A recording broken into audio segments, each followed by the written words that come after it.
السلام علیکم ناظرین، میں ہوں آپ کا میزبان فیضان اختر اور آپ دیکھ رہے ہیں خلیج نیوز۔ ناظرین، آج ہم آپ کی ملاقات پاکستان کے ایک ایسے شہری سے کروانے جا رہے ہیں کہ جو نہ صرف محنت کر کے اپنے گھر کا چولہا جلا رہے ہیں بلکہ وہ اس محنت سے اپنے بچوں کو پڑھا بھی رہے ہیں اور خود مزدوری کر رہے ہیں۔ ان کا نام اکرم چاچا ہے اور یہ گزشتہ 20 سالوں سے اسلام آباد کے I8 مرکز میں گاڑیاں صاف کرتے ہوئے آ رہے ہیں۔ السلام علیکم چاچا۔ السلام علیکم۔ کیسے ہیں؟ خیریت سے ہیں؟ بالکل۔ اچھا چاچا جی، کب سے آپ یہاں پہ اسلام آباد میں کام کرتے آ رہے ہیں؟ میں تقریباً 20 سالوں سے مزدوری کر رہا ہوں، محنت کرتا ہوں، اپنے بچوں پر پڑھائی بھی کرتا ہوں، اپنے بچوں کو جھولا جلاتے ہیں۔ تو اس سے پہلے آپ کیا کرتے تھے؟ بس میں مزدوری کرتا ہوں۔ اچھا، تقریباً 20 سال آپ کو ہو گئے یہاں پہ کام کرتے ہوئے؟ جی۔ تو بیٹے آپ کے کیا کرتے ہیں؟ وہ پڑھ رہے ہیں۔ کتنے بیٹے ہیں آپ کے؟ میرا 4 بیٹے ہیں۔ چاروں پڑھ رہے ہیں؟ جی۔ اچھا، وہ مزدوری نہیں کرتے؟ جی، چھوٹے ہیں، 2 بڑے ہیں تو وہ پڑھ رہے ہیں بس۔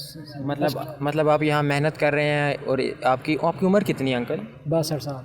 اچھا، 62 سال اتنی آپ کی عمر بھی ہوگی اور آپ محنت کر کے اپنے بچوں کو پڑھا رہے ہیں تاکہ وہ محنت مزدوری نہ کریں اور اچھا اپنا نام کمائیں۔ جی۔ تو کبھی ایسا ہوا آپ کا یہاں پہ دہاڑی نہ لگی ہو، کبھی پریشانی میں دن گزرا ہو؟ زیادہ گزرتے ہیں، کبھی ہوتا ہے کبھی نہیں ہوتا ہے۔ تو پھر کیا کرتے ہیں؟ پریشان ہو جاتے ہیں؟ بالکل، پریشانی تو ہوتی ہے۔ تو کبھی ایسا ہوا کوئی ایسا یادگار دن جس میں آپ کو ہو کہ یار آج جو ہے کسی گاڑی والے نے آپ کو اچھے دے دیے ہوں، آپ خوش ہو گئے ہوں؟ کبھی ایسا بھی اچھا دن گزرتا بھی ہوگا؟ بالکل، اس طرح بھی ہوتے ہیں، کبھی کبھی ہوتے ہیں، اچھے لوگ بھی ہیں؟ اچھے لگ بھی ہیں۔ تو وہ ابھی تو عمران خان صاحب کی حکومت آ گئی ہے، آپ کو تو اس سے کوئی خاص فرق نہیں پڑتا ہوگا؟ مہنگائی بہت زیادہ ہو گئی۔ اچھا، ہاں، تو اس سے مشکل ہوتا ہے آپ گزارا کرنا؟ مشکل ہوتا ہے، بہت زیادہ مشکل ہے۔ تو آپ نے ووٹ کس کو دیا تھا؟ عمران خان کو دیا تھا؟ ووٹ دیا، میں نے ڈالا نہیں تھا۔ اچھا، ووٹ ہی نہیں ڈالا؟ ہاں، اس کی کیا وجہ تھی؟ بس کام سے فارغ نہیں تھا، بس کام نہیں تھا۔ اچھا چاچا جی، آپ کے بچے کتنے ہیں؟ جی۔ تو وہ کیا کرتے ہیں؟ وہ اسکول پڑھتے ہیں۔ سب کے سب پڑھتے ہیں؟ ہاں، نہیں، بس نہیں پڑھتے ہیں، تو وہ چھوٹے ہیں نا۔ اچھا، ہاں، تو ان کو آپ کیوں نہیں کہتے کہ وہ بھی محنت کریں آپ کی طرح؟ ان کو پڑھا رہے ہیں آپ۔ جو محنت کچھ زندگی اچھی ہو جائے گی نا، تاکہ تعلیم حاصل کرے، تاکہ کچھ حرام مل جائے، کرسی پر بیٹھ جائے تو میں تو میرا یہی ارادہ ہے کہ اس کو ایسا اچھی جگہ مل جائے۔ آپ چاہتے ہیں ان کو بھی ایسی بڑی بڑی گاڑیاں ملیں اور وہ بھی اس طرح سے افسر بنیں؟ بس بننے والا اللہ ہے کہ وہ خود محنت کرتے، جو کچھ ہوتا ہے پھر اللہ کرے۔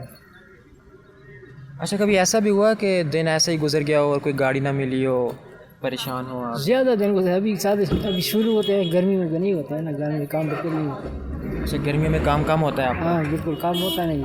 تو پھر کیسے گزارا کرتے ہیں؟ گھر آپ کا اپنا یا کرائے پہ ہے؟ کرائے پر ہے۔ کہاں رہتے ہیں؟ کہاں سے آتے ہیں یہاں پہ آپ؟ ترنم میں رہتے ہیں۔ اچھا، گزارا ہو جاتا ہے آپ کا اتنا جتنا کماتے ہیں؟ قرضہ کرتے ہیں، دوسرے یہاں سے لے جاتے ہیں، جو ہوتا ہے قرضہ کر لیتے ہیں، دوسرے کو تو دیتے ہیں۔ تو کوئی مستقل روزگار تو نہیں ہے آپ کا، تو آپ نے یہ گاڑی دھونے والا کام ہی کیوں چنا؟ بس محنت کرتے ہیں، بس محنت کا صحیح مزدوری ہے تو اللہ دے گا، پاک مزدوری ہے تو جو بھی منہ سے بات ہوتی ہے، کسی دھوکہ اپراٹ نہیں کرتے ہیں، چوری وغیرہ تو نہیں کرتے ہیں، تو یہ کام کرتے بس۔ اچھی بات ہے۔ تو اس سے پہلے آپ کیا کرتے تھے؟ گاڑی دھونے سے پہلے آپ کیا مزدوری کرتے تھے؟ کرتے، کبھی میلوں میں، کبھی کدھر کراچی میں، کبھی مزدوری کرتے۔ تو پھر آپ نے یہ گاڑی دھونے والا کام ہی کیوں شروع کیا؟ بس کام میرا تو بھائی یہ کام شروع کر دیا۔ تو آخر میں آپ حکومت سے یا یہاں کے لوگوں سے آپ کیا کہنا چاہیں گے کہ وہ آپ سے کیسے تعاون کر سکتے ہیں آپ کے لیے؟ لوگ محنت کریں گے، جو بھی حکومت جو محنت کرتے ہیں تو حکومت کو ہم کیا بولیں گے؟ اللہ دیکھنے والا اللہ ہے، اللہ سے مانگتے ہیں، حکومت سے نہیں مانگتے۔ دوسروں سے نہیں مانگنا چاہیے، اللہ سے مانگنا چاہیے۔ اللہ سے مانگنا چاہیے۔ مگر یہاں پہ تو آپ نے دیکھا ہے کہ بھکاری بھی آتے ہیں، لوگ محنت نہیں کرتے ہیں اور مانگنے پہ گزارا کرتے ہیں، تو یہ اس کا روزگار ہوتا ہے، اپنے مانگنے کو روزگار بنا لیا ہے میں نے۔ مطلب آپ محنت پہ یقین کرتے ہیں؟ جی، اللہ کا وہ یقین ہے، پہلا مزدوری اللہ دینے والا اللہ ہے، اللہ دیتا ہے سارا کچھ۔ تو جی ناظرین، یہ تھے چاچا اکرم، آپ نے ان سے انہی کی زبانی ان کی کہانی جانی، اور اس طرح کے اور بھی بہت سے افراد ہمارے پاکستان میں موجود ہیں جو دہاڑی دار طبقہ ہے اور وہ روز کا محنت کر کے اپنا گزر بسر کرتے ہیں۔